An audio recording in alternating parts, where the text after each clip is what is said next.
Hi, my name is Mairead Hurley and I work with Childminding Ireland. We've put together this video to guide you through the DCYA's online survey on their draft Childminding Action Plan. To give you a little background, on August the 29th, the DCYA launched a public consultation on the draft Childminding Action Plan. The DCYA planned to action the following in the childminding sector. 1. Regulatory change. 2. Qualifications and training. 3. Quality supports. 4. Funding and financial supports. In order to inform childminders about the draft action plan, Childminding Ireland organised 6 information meetings around Ireland and met with approximately 100 childminders. The purpose of the meetings was to share and discuss the contents of the draft action plan. Based on the feedback from those childminders, we've put together some guidance in relation to how those childminders think the survey should be completed in order to achieve the best outcome for the sector. There are 19 questions in total. While each question is important, the last question, number 19, gives you an opportunity to give your overall opinion. And just to be aware of the deadline, the DCYA online survey must be completed by the 10th of October. And please encourage other childminders you know to complete this survey, as there is strength in numbers. So the first question you come across is, are you responding on behalf of an organisation? So as a childminder or a parent, you would tick no to this question. Question 2, it's in which capacity you're completing the survey. So as a childminder, obviously you would select childminder. As a parent, you would select parent. Question 3, this is one of the bigger questions. It's, do you agree with the overall approach set out in the draft Childminding Action Plan? So the majority of childminders strongly disagreed with the overall approach of the action plan for the following reasons. The draft action plan repeatedly underplays the benefits of childminding. There is plenty of current data which evidences the benefits of childminding, but has not been included in the draft. The entire draft action plan has been written with a centre-based mindset with little understanding of childminding. There are 84 mentions of the term centre-based throughout the document. There is an underlying message throughout that childminding is currently of poor quality. Childminders found the suggestion of shared networks appalling. It is an attempt to mix 2 very different models of care. The plan also suggests that there is a divide between centre-based and childminding. It is not a divide, it is complete difference. Both models of care have very different issues and very different needs. The plan states, childminders can deliver services without incurring significant capital costs or overheads. Childminders have many overheads, for example, food, heat, light, wear and tear on your home. And childminders also provide the physical childminding space at no cost to the state. And note that you can't add any comments to this question, but you can add them in your comments as in that box under question 19. So question 4 asks, do you agree with a phased approach? The majority of childminders agreed that a phased approach, which allows childminders to achieve the minimum requirement, is fine, provided that the standards are appropriate for childminding. Question 5, it's about the regulatory change. Do you agree with the proposal to introduce new regulations and new inspection model that are specific to childminders, proportionate and appropriate to the home setting? The general feeling was that childminders agreed to the proposal to introduce new regulations and new inspection model specific to childminders. This can only happen if childminders are driving and steering the process. So under that box there under question 5, you asked for suggestions, and the suggestions childminders came up with were that childminders must drive and steer the process. That the starting point must be to decide what good quality childminding looks like. Recognition that childminding is different. Childminding inspections should be akin to support visits carried out by experienced childminders, and that there would be a new separate inspectorate. Training standards and regulations must be completely new, consistent, and not tailored. Regulations should be written in a way that allows for the flexibility childminding offers to parents. recognition of the quality of care, including positive interactions being delivered to children in the home environment. Question 6. Do you agree with the proposal to require all paid non-relative childminders to register with TUSLA and be subject to regulation and inspection? The majority of childminders agreed to registering with a new separate inspectorate, providing the training, standards and regulations were supportive of quality childminding. So question 7, qualifications and training. What do you think the initial training qualifications requirements should be for childminders before initial registration with TUSLA? So the majority of childminders felt that a minimum training qualification requirement should be set, and that if childminders wished to do further training, they should be supported to do so, but that it should not be mandatory.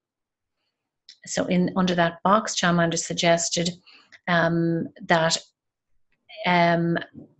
and minimum, like an initial requirement would be to have an accredited QAP type training that should be developed and appropriate for childminding. Also that pediatric first aid for childminding, child safeguarding for childminding should be minimum requirements, and also Garda vetting for childminding. So question 8 asks, what do you think the full training requirements should be in order to remain registered with TUSLA? So the majority of childminders felt that the minimum should remain as the minimum, and if childminders wish to do further training in the form of CPD, that it should be practical, but none of it should be mandatory. And some of the suggestions made there, you can include under that box there under question 8. Messy play, fun cook class, outdoor play were some of the suggestions. Question 9 is, do you agree with a phased qualification requirement? So the majority of childminders stated they would strongly disagree. They felt that the training qualification requirement should remain at the minimum, and that if childminders wish to do further training in the form of CPD, they should be supported to do so, but that it should not be mandatory. So question 10, if you agreed with question 9, how long do you think new childminders? So again, the answer here, most childminders would say, was 0 years, because they felt that the training requirement should remain at the minimum. So question 11 and 12 are around funding and financial supports. So do you agree with the proposal to open up the National Childcare scheme to all childminders?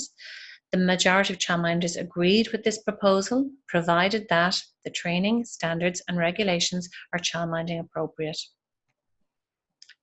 Question 12, do you agree with the proposal to review and reform other financial supports for childminders? So the majority of childminders said yes, that both the Childminder Learner Fund and the Development Grant must be reformed. And the suggestions they will include, they would suggest in that box there under question 12, the Learner Fund should be used to develop and deliver the accredited QAP type training. The grant should be administered centrally to avoid the current inconsistencies. The grant application should be open all year. The criteria for the grant should be reviewed, and the tax relief scheme, the 15,000 tax-free allowance, must be reviewed.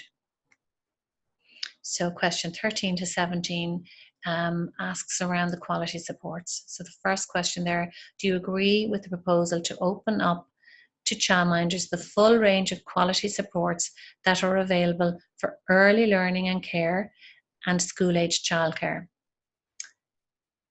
The majority of childminders strongly disagreed with this proposal because within the detail in the draft action plan, it is suggested that such quality supports would include shared local networks with centre-based services, the funding for which would be given directly to the centre-based service.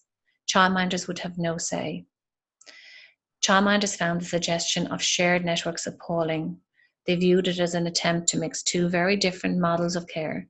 The plan also suggests that there is a divide between centre-based and childminding. It is not a divide, it is complete difference. Both models of care have very different issues and very different needs. Quality supports must be designed solely for childminding. And again, you can only either agree or disagree with this question. So if you have any further comment, you'll need to put it in under question 19. Question 14. Are there quality supports for childminders that are not referenced in the draft action plan? The majority of childminders would select yes to this question.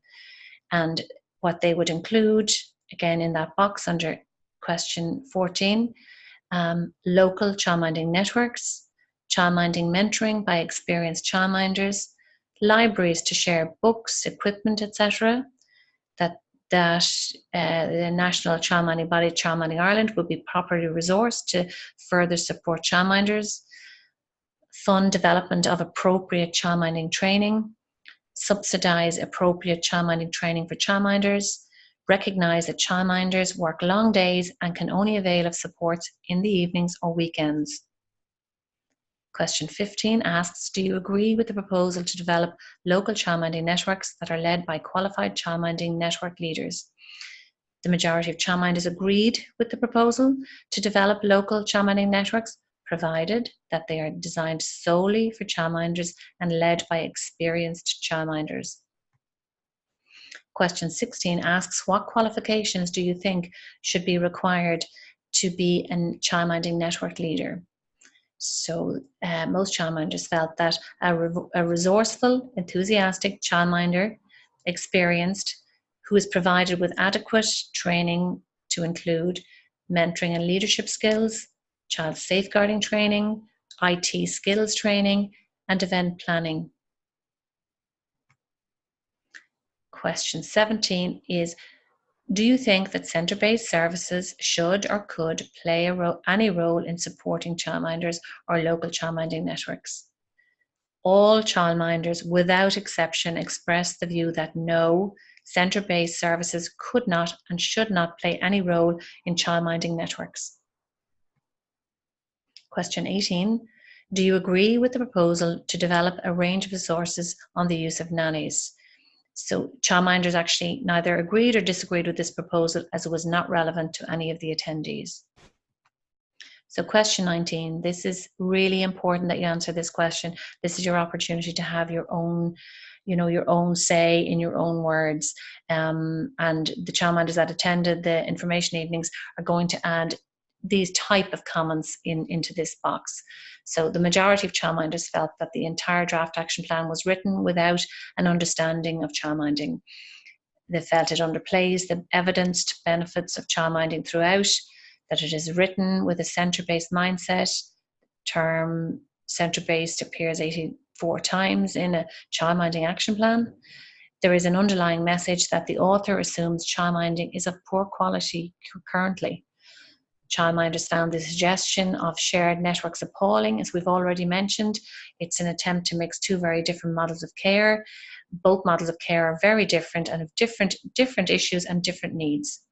The plan suggests that childminders do not have significant overheads. This highlights the complete lack of understanding childminding knowledge throughout the document. Childminders have many overheads: food, heat, light, wear and tear on your home. So to access the survey, there's a link there.